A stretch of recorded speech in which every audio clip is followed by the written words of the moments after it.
but he did tell me he'll be here.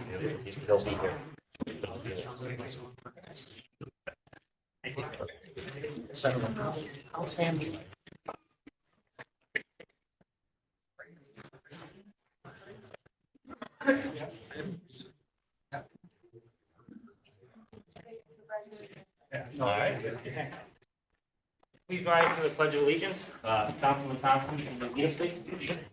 I pledge allegiance to the flag of the United States of America and to the republic for which it stands, one nation, under God, indivisible, with liberty and justice for all. Thank you. You may be seated. Clerk, may I have a roll call? Councilmember Barbara Bukowski. Present. Councilmember Michael Jazinski. He informed me he's going to be late, but he will be here. Councilmember Gerald Kaminsky. Present. Councilmember Brian Flaherty. Present. Councilmember Vernon Thompson. Here. Supervisor Noah. Present. We have 5 present. So with that, we're going to get right on to our first agenda item. And we have a presentation with 1111 Harlem Road. So I'm going to give the podium over to Dan Young and Rick Coburn.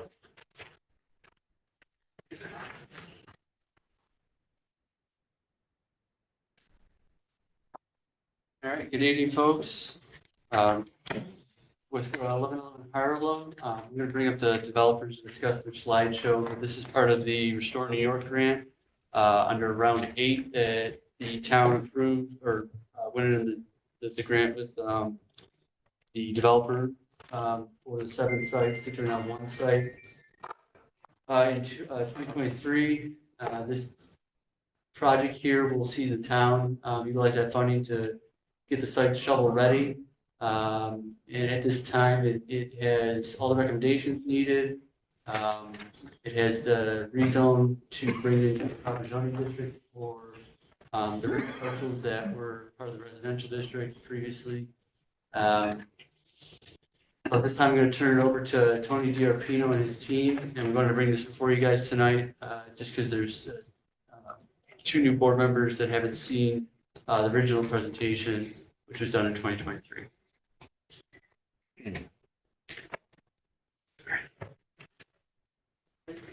Again. Tony, I'll have you guys just kind of go over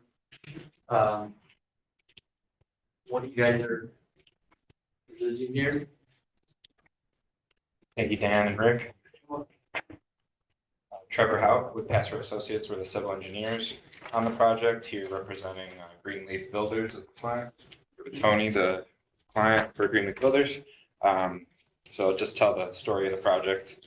We worked with the town and the new 2021 comprehensive plan to get the Restore New York grant with the town. That was a partnership.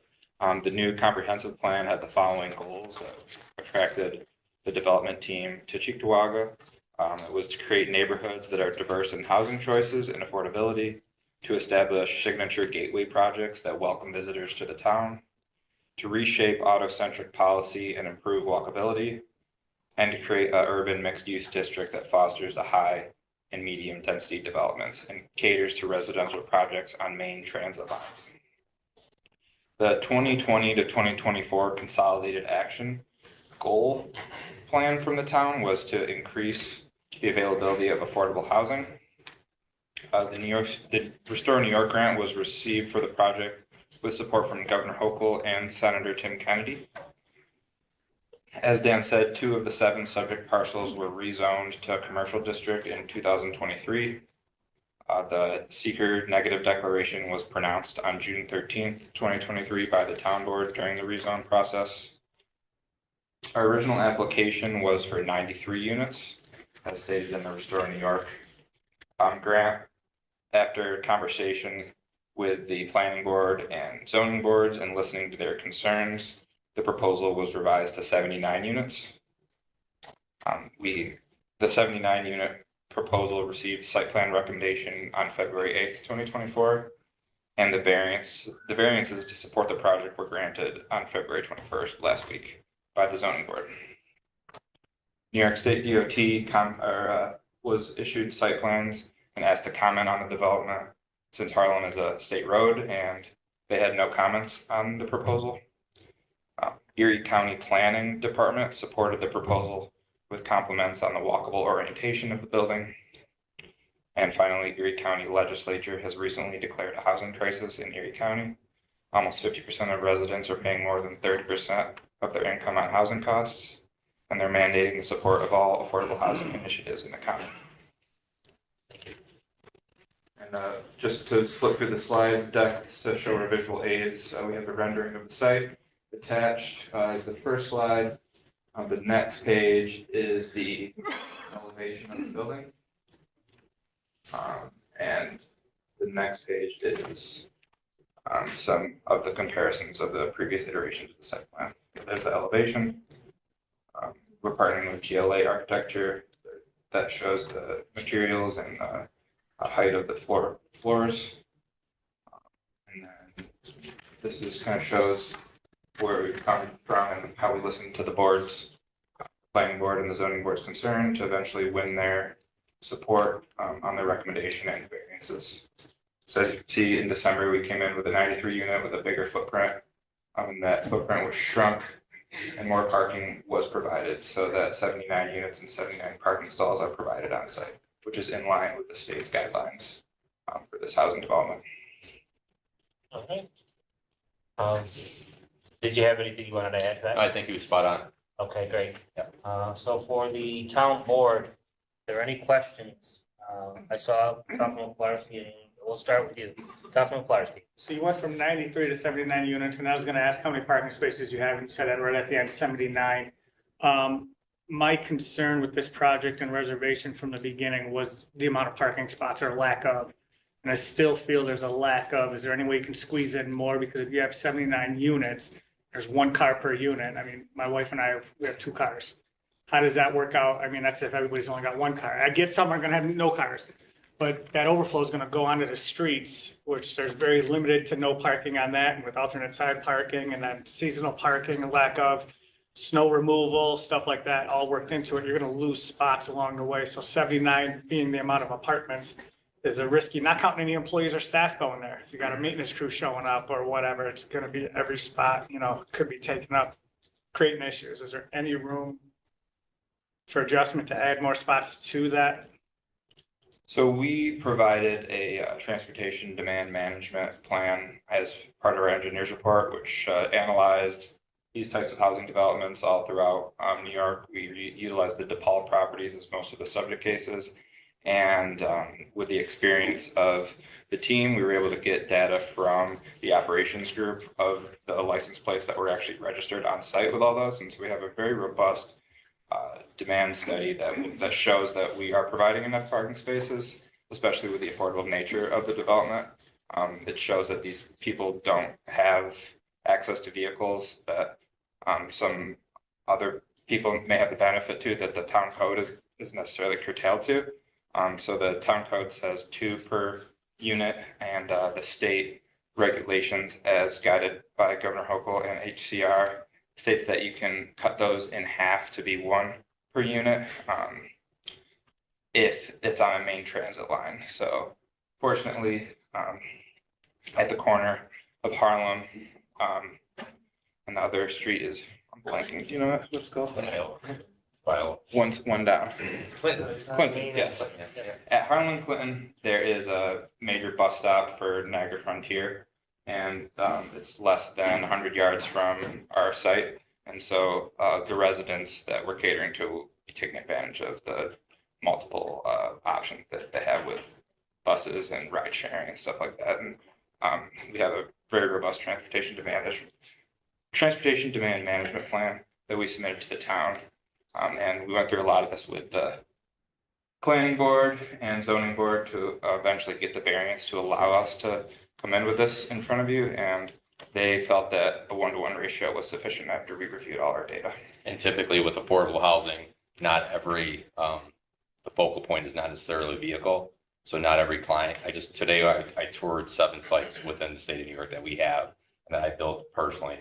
And if every building on the average was say 75 units, there was probably 12 to 15 cars each one max. So again, the focal point on the affordable side versus the market rate. And I agree with you in terms of my wife and I, we each have a vehicle, but for affordable housing, the focal point's never the vehicles. It's just the actual, the unit itself. So it's very rare that a 79 unit structure that has 79 units, you'll have 79 vehicles. It never happens. No, and I understand that defense that argument towards it. Are all 79 apartments affordable housing, or is it a percentage of those homes that, and now it's being called affordable housing too? Because that's always that, the buzzwords are always thrown out there. I get the game of it all when you're writing grants and asking for funding, say it's affordable housing. But if all 100% are not affordable housing and only 25% are, that's still leaving us 75% or whatever. All 100%. There's no market rate. All right. Thank you. Any other questions? Oh, sorry.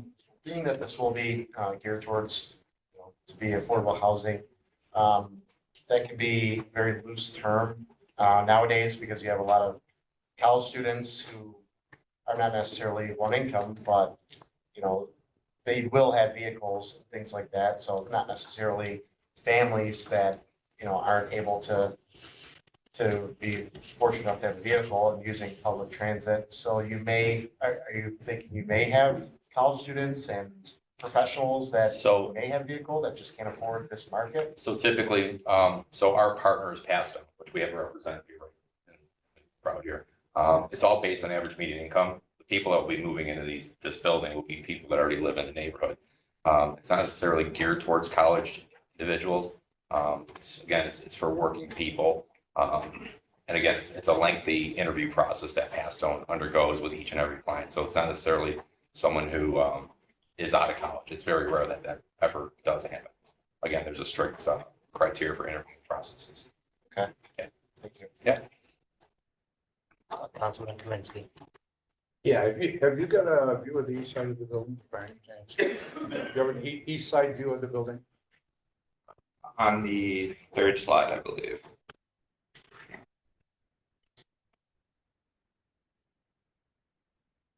And if it's not on there, we can send it over. Yeah, I'm a little bit concerned about, the neighbors that are gonna be living behind it. I'm guessing when people get home from work and want to enjoy their backyards, they're gonna get cut off from the sun because of the height of the building is gonna be one of them. And I think it's gonna take away a lot of the neighbors' privacy too. I'm assuming they're gonna be patios or whatever on the backside, No patios. no patios. So we do have the east side elevation available. I don't think it's in this slide deck. I will send it over to Dan to distribute. I think he already has a copy, which he can distribute, but I'll make sure that you have that. And the idea with this is the Harlem corridor is called the Urban Mixed Use District according to your comprehensive plan. So the comprehensive plan wants this urban mixed use corridor to be medium to high density. So that's where the 5-story comes in. And the idea is across the street is the Erie County Highway Department. So that's not the prettiest site. You have piles of gravel, piles of salt barns. So what this does is it's a transition zoning element. You have the highway department across the street. That's more of an industrial use. Here we have a high density residential use. Behind that is also for rent 4-unit buildings. So it's a transition from for rent low rise to mid rise to industrial. So that's the idea that was laid out in the comprehensive plan. And what we also did was to your question about the shadow, we created a shadow analysis based on various times of the month and various times of the year. And we presented that to the ZBA and the planning board also. Oh, okay. All right, so any questions from council members? I got a few questions myself. So with the first iteration of this plan, there were 93 units. How many parking spaces were there associated with that? 70, and there was 3 parallel on the street. Okay, But you can't really count those because they're not on site. So Right. it was 93 to 70 ratio. okay. So you've gone down to 79 units, and now you've added 9 parking spaces. So you've gotten to that 1-to-1. Exactly. We Ah. subtracted 14 units and we added those 9 spaces. Okay, so there's real progress on that. One of the big concerns I had was, can sewer district handle this project? Can you talk a little bit about the work you folks have done in terms of studies, variances, permissions, whatever it may be, to document, prove, and show that we can add 80 units of residential housing into the sewer district? So we've been working with the town. We did get will serve letters from the sewer department and water department. However, the downstream capacity analysis has not been completed yet. The town engineer needed some more time to give us those notes to study based on coordination with the Erie County Sewer District. Okay. And we're looking forward to getting those notes from the town engineer and performing the study. According to the town planner, usually the site plan process doesn't get into the engineerings yet. It's after the site plan approval that you'll get into the engineerings with the SWIP and downstream capacity analysis and stuff. Is that correct, ma'am? It's a fair statement, and the site plan approval would be conditioned on civils being reviewed by the engineering department. In the event that the civil set resulted in changes to the site, an amended site plan would have to go back before the planning board for additional recommendation and then review by the town. Okay, so, and if there's any change because of downstream capacity, that site plan has got to come back to us for a second time after going back to planning, right? Correct. And regarding the wills for letters that Trevor had mentioned, that's just really a function of us doing things in parallel, just trying to stack up the funding, capital stack or subsidy stack, because we need those for our funding. And earlier in this discussion, it was noted that you'd gotten permissions or gone through planning board, zoning board, and obviously some of your items have come before our board for rezoning, for seeker. At this point, is it fair to say that all you need from this board is a site plan? And I say that's more so for the public. Exactly, yeah, that would be a resolution item to approve the site plan. And if you put forward a site plan that goes along with downstream, you don't have to go before the zoning board any longer. You don't need to go back before the planning board, correct? Yeah, if the downstream was bad and we had to reduce our units, that would be less of an environmental impact and be probably everyone would be even happier with the project. Right. The other option would be to put in a pump station and run a force main to an area where there wasn't capacity issues, which would be a substantial capital increase. But Yeah. we are working with different funding avenues, so we are definitely looking forward to getting those results. I just asked these questions to make sure the public understands procedurally where we are and what is, how far along in this process we are towards finalizing a plan for this property. In terms of units, can you tell us how many of them are one-bedroom units, two-bedroom units? So there's 14 two-bedroom units. Yep. The balance is one bedroom. Yeah, and Balance then are one-bedroom 65 units? one-bedroom. Yep. Yep. Okay. I don't have any other questions. Anybody else? Any other council member? I'm All right. still hung up on that parking though. That is, if somebody brings a guest over or something, even one-to-one or a kid comes over and visits or something, or like I said, my wife and I have two vehicles. To me, that's a touchy spot right there. If we could help, with more. It's understandable. It's part of the comprehensive plan. Like, it's a very auto-centric policy that we've all grown up with, and it's part of those growing pains of how do we shift away from that and work towards public transit and walkability. So this is really like the first step to really bring this urban mixed use district to life and activate that corridor with people that are going to be to work, shopping, and just enjoying the town. Dan, could you approach the microphone, please? Thank you.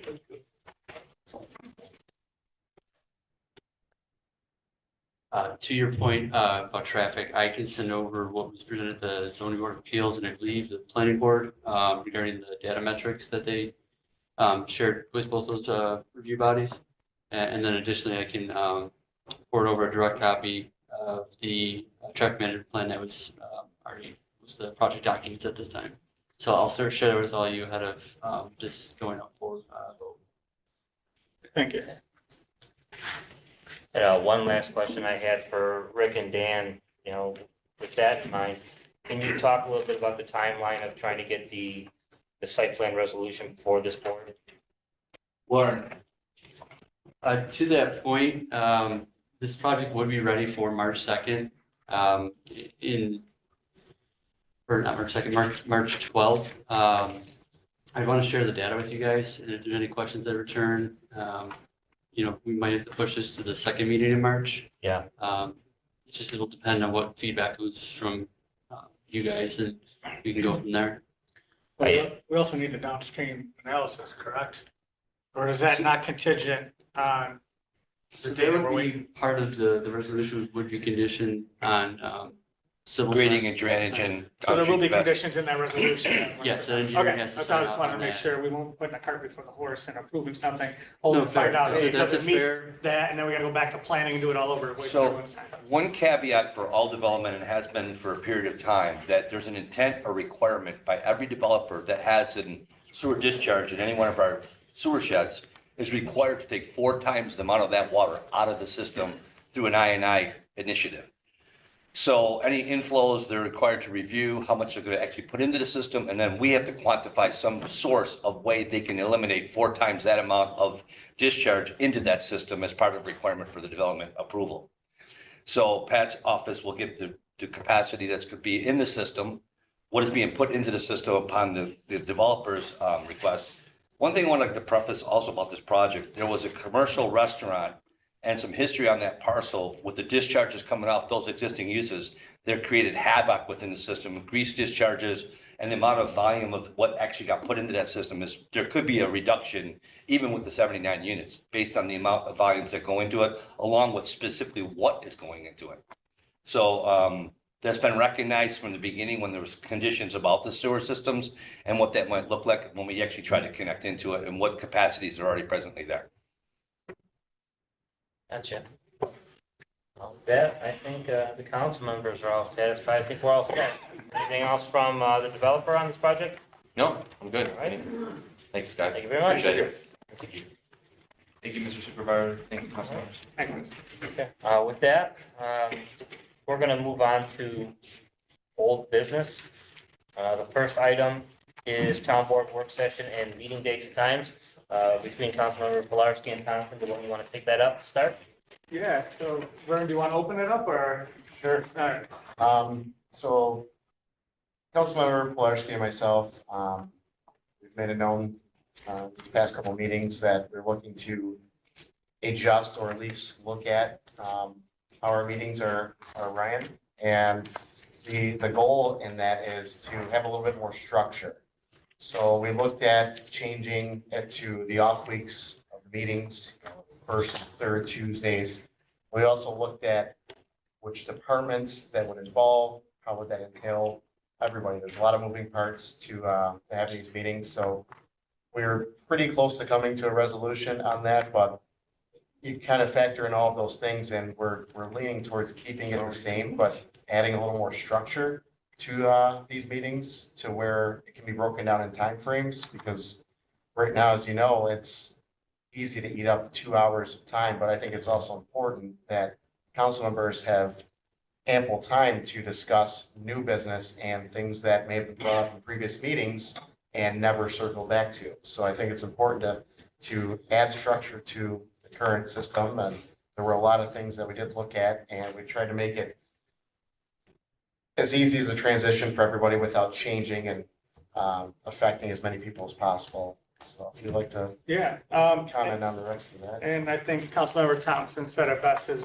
we're trying to make the best of our time and be as efficient as possible. And as you recall, we toyed around with the idea back a couple of years ago where we started later town board meetings at 8 o'clock. Well, that didn't work. Residents spoke up, said, look, usually I'm hitting the bed at 8 o'clock or 8:30, and you guys got me here till 10 now because we're starting at 8.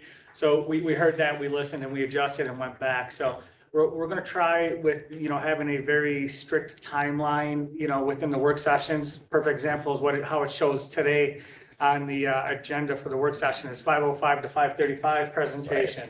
Maybe 5:35 to, 6:45, whatever it may be, a timeline spelled right out, and then hard cutoffs. So we can get work done. Part of it too is this board where we'll take an executive session at the beginning of a work session or something. It eats up a lot of time, and then we're rolling right into the meeting. If we could push executive sessions to the end of the actual town board meetings, that's where there's no business to be done or no votes to be taken on anything. That'll also allow us more time to spitball ideas, work on old business. I mean, Heck, there's one point, I mean, solar streetlights in it as an example where that's always brought up, but never looked back until, a couple months later. So we keep a tally of old business things we didn't check off the list and finish. We can stay on top of topics as well.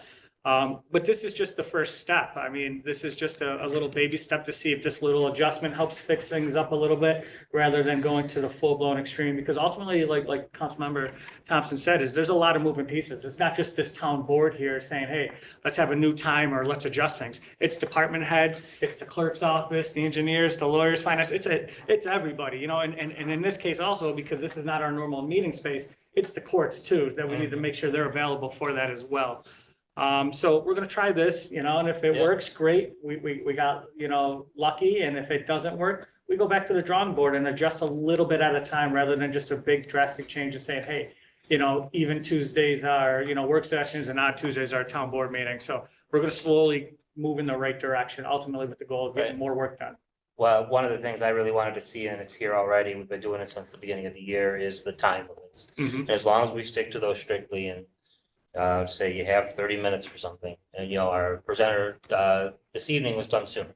Correct. So, overestimating time sometimes is a good thing, sometimes it's hard to give everybody the time they want for something.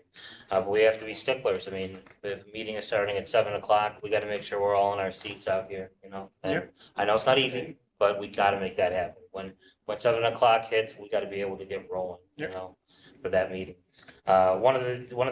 A good suggestion from the clerk was putting old business and new business on, so that's here at her recommendation. I think it's a very helpful thing to keep our process orderly and remind us of the work we still have to do and things we have to discuss. But there's things in place already that'll help us be more productive. I mean, we get a resolution packet, it goes out to the public Wednesday afternoon, right?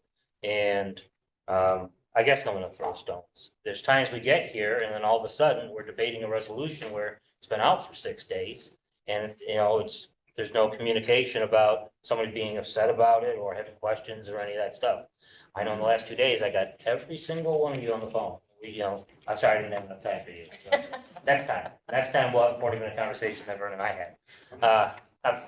But we have time from Wednesday until then, to work some of the stuff out with each other, to get questions answered. And, credit to everybody here this time around. There's a number of questions and they all got out before today. So, And I'm glad you brought up the resolution items, because that's one thing Vernon and I talked about also is we feel it's not necessary to go through every single resolution item Right. and say, is there questions? Bottom line is you just put it out blanket question. Any questions on any of the resolutions? And if the answer is no, then we move on. We got Because time. it's We just available saved to 10, everyone. 15 minutes rather than going through every resolution and saying resolution 1, resolution 2. If your questions are not answered by the time we sit down right here, it's too late in the game, because Right. most of the time, the information is not at the department head's fingertips. They may be able to answer some of the questions we may have, but if it's really pressing and stuff like actual numbers or finance numbers and stuff like that, it's not at anyone's fingertips right now. And at that point, it's too late. We've already started the meeting and you should have already done your homework. So that's one thing Vernon and I talked about also to save some time is just saying, okay, any questions on these items, yes or no? And then if there is, which one? basically what you're saying is we have a consent agenda when we actually vote. It's like a consent agenda Exactly. for discussing resolutions. Do you want to pull a resolution for discussion Correct. at the work session? Yeah. Because usually it's 1 or 2 that we discuss, and most of the time we know which one's going to be the hot topic, Yeah. right? So we might as well just pull it out right away and be adults about it. One of the things I'd like us to consider as we go through the year is that we only have 2 hours at a work session. And the number of things we're discussing, we're a town of over 80,000 people. We run our own sanitation department, when most towns don't.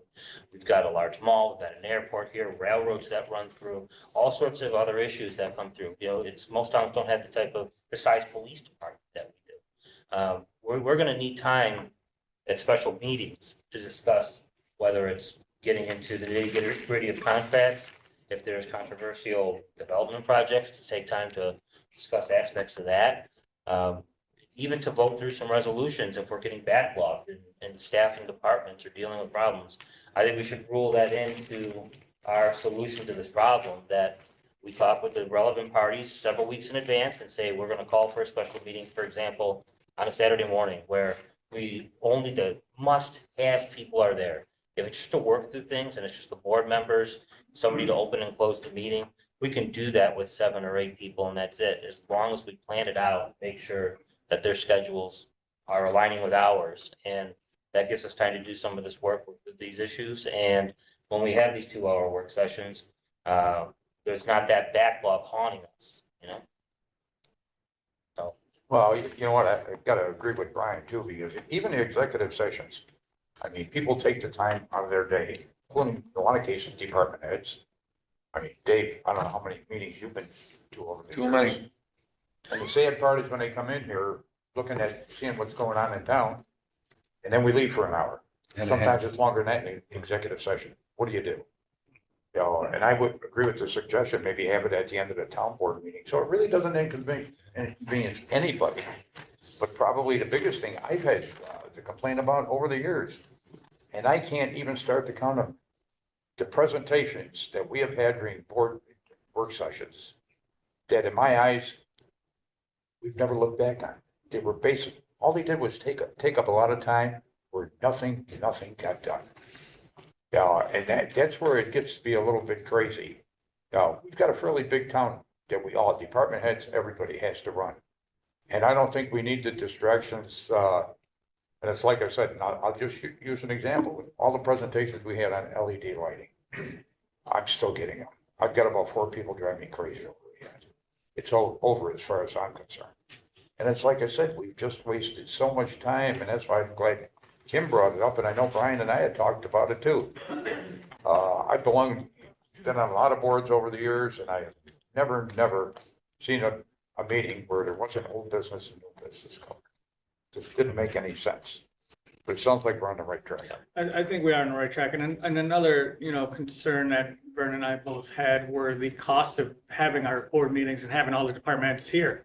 One, some department heads are salaried, so they're paid whether they're here or not. But other department heads are collecting overtime. And what does that cost look like? And we may not ask a single question. So we've just paid out 4 hours for sake of argument, for that. And, 24 meetings a year, stuff like that. So there's a cost associated as well that we can start saving by eliminating that. And I'm sure a lot of these department heads would like to be home having dinner if we don't have any questions for them. Yes, and to piggyback on that, I mean, some people, I don't even know who's salary and who's not, but if I didn't have to be there and you have the option to make overtime, I'd rather not be there. If it wasn't pertinent to me directly, and that goes to doing your homework throughout the week. When you do get those, resolutions that come through, and I probably drive people nuts sometimes asking as many questions as I do, but it's something that when we get to these meetings, it should be orderly and not just, wasting time, questioning every single thing. So, and as far as the executive session goes, I mean, anybody can call for one, but I think it's important for us to all realize what the effects of that are. If it's not something that's pressing and needs to be done right away, I think that's something we should acknowledge as a board to try and be cognizant of to wait towards the end of the meeting. So I think we're pretty close, maybe the next meeting. I don't know if we will need to have a resolution for it, depending on how we're adjusting the timeframes and things like that. But I think it's going to be very soon. We'll be able to go forward with this new style. Yeah. Last thing I wanted to add to this is that, this evening, we can't implement all the changes that we want to, but especially with department heads, you and I talked about that yesterday, for a little bit. And, if there's a resolution up here and it's here for 6 days, we've got ample opportunity to reach out to the department heads and especially the sponsors and the seconds of the resolutions. Those folks, if those are their committees, make an extra effort to get a sense of what's going on with those particular resolutions. But as I said before, there was the way things ran, in earlier years when I was on this board, when I first got on, there was a tendency towards if it's your committee, that's your work and that's it. And that's not the way this works here. The public elected each of us individually to these positions. And who am I as a supervisor to say you can't talk to a certain department head? Not only is that not right, but I don't have that power to prohibit you from doing that aspect of your job. I don't. So, or anybody else. But especially if your name's on a resolution, there's an opportunity for 6 days to reach out to those folks in advance. With that, I wanted to move on quickly to the EMS study unless there are any other comments. All right. I don't think, there's not too much we can do with this one this evening, but a couple weeks ago, we had a presentation from Paul Bishop and I forget Jim's last name, excuse me, from CGR about additional findings from the EMS study. There are some recommendations in there. Barb and I know more than most of the board, because we heard it twice, on what the town can consider as far as an action to actually deal with the ambulance situation. I saw an Old Buffalo News article today talking about how town's ambulance was bought by Rural Metro.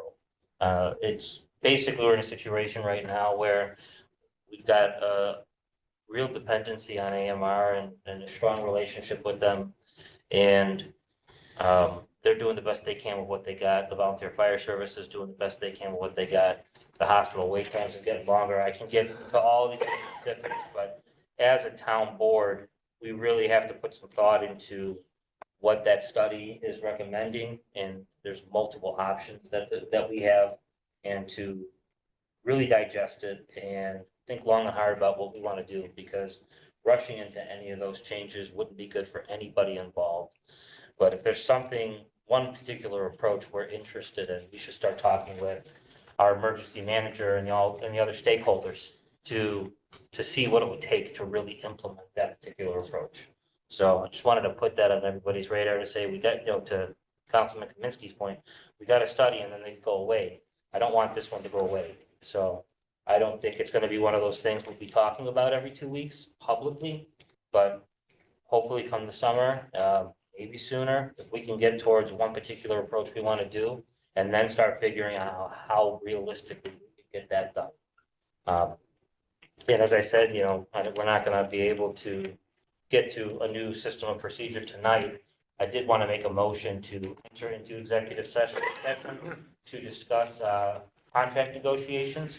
So I'll make the motion. Do we have a second? So before we go into that, do we have any questions on resolution items? Because we can end that right there and just say no work to follow afterwards, and then just go into the meeting when that's ready, right? That is a fair question. Are there any questions on any of the resolutions before the board this evening? Keeping in mind, there are 4 waiver items. Did everybody have an opportunity to take a look at those? Yep. So no questions on resolutions? Beautiful. Thank you all. With that, I'll make the motion to enter into executive session to discuss contract negotiations. I'll second. We got a second from Councilman Pilarski. All in favor? Aye. Any opposed? All right, we are in executive session. We'll enter the regular meeting after. You guys can all go home. Yay.